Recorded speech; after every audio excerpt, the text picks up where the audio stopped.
So I finally watched Slumber Party Massacre 3. It's on YouTube for free. That is how I watched it. I watched the first two, I believe 2, maybe 3 years ago. Um, they were both pretty solid movies. I watched the remake last year and I hated it. I recently looked it up and it's the highest rated one in the series with, get this, 100% on Rotten Tomatoes.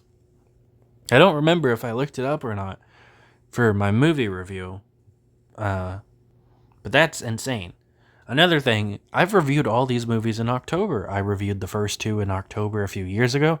I reviewed the last one in October, uh, and last year, and now I'm reviewing this one in October. So this movie seemed like I was gonna like it at first. We have two red herring characters that are obviously not gonna be the killer, and you have like a decent cast. They end up having this really dumb twist, and the rest of the movie's really dumb. So it is a slumber party, obviously, with a bunch of girls. They just want to be by themselves, but some of the guys decide to come over and prank them. Basically, the exact same thing that happened in the first movie. They get pissed. One comes back. He gets killed by a killer in a mask. Um, Really solid kill. I think this one is. Him getting stabbed with a fucking a home for sale sign and then putting it back.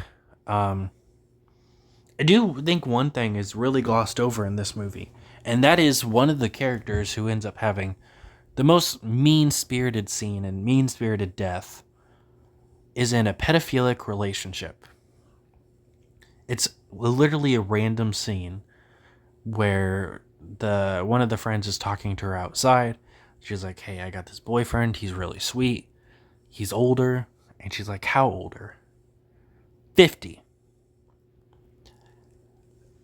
Let's not forget, these characters are supposed to be high schoolers. It would be weird if she was 20, but she's not 20. She's a high schooler. That is the only scene it's mentioned in. One scene. And sure, her friend thinks it's weird, but she doesn't really push back on it. They just kind of move on. It's very strange, and then she ends up getting the most messed up death, which I'll get to it.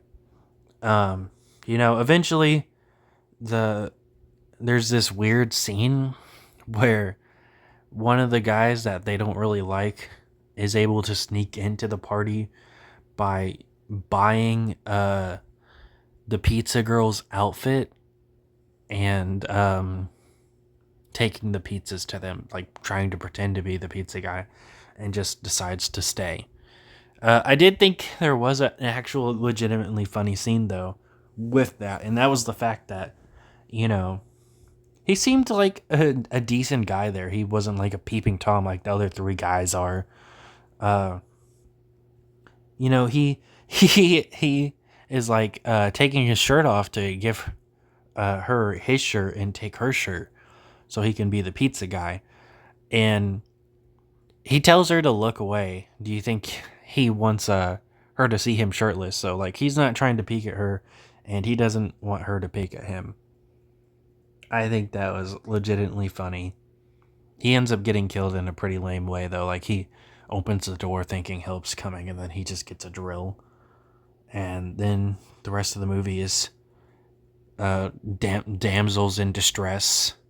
There's like 6 women left. They should be able to take this one guy down, but they can't because they're women. This movie just seems to have very sexist writing, even though it's a woman who directs it. Like every single one of the Slumber Party Massacre movies, even the remake, were made by women. But it really doesn't feel like it, because this is what happens. The killer locks the doors. So they're just stuck in the house now. Like they try and unlock the doors, but they can't. What kind of writing is that? So let's get to the plot twist, because this movie is a whodunit, unlike the first two Slumber Party Massacres. It turns out it's one of their boyfriends. It's one of the guys that the girl likes. And he actually has a pretty decent fight scene with one of the guys when he takes him to go get help. And then he, like, cuts his legs with the chainsaw and then leaves him. The last time we see him, he's alive, but I guess he died. And he comes back and kills the guy, like I said. And then, there's one other guy there, too. And he gets killed with a drill to the face. And not the drill going through his face. He just hits him with it. And apparently that kills him, because the girl says, "You killed him!" What? How? Then for the rest of the movie, it's like 6, maybe 5 girls just running around the house trying to get away from him and splitting up. When there's 6 of them, beat the shit out of them. Use your surroundings. You're in a house. Grab a lamp. They do hit him in the head quite a few times in this movie, like 3 or 4 times.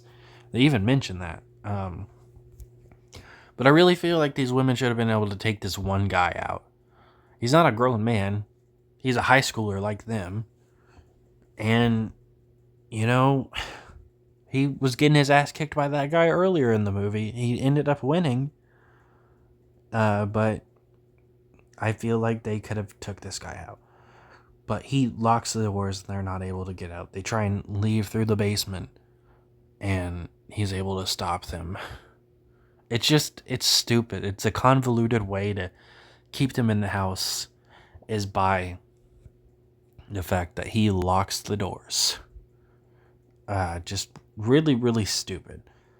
Back to the one girl. He gets like bleach and stuff thrown in his face. He can't really see. He ends up getting the girl in a vulnerable position. I don't remember how. It's been a few days since I've seen this movie. And now she's laying on the ground talking to him, trying to find out why he's doing this. Who hurt him? Was it his mom? Was it his dad?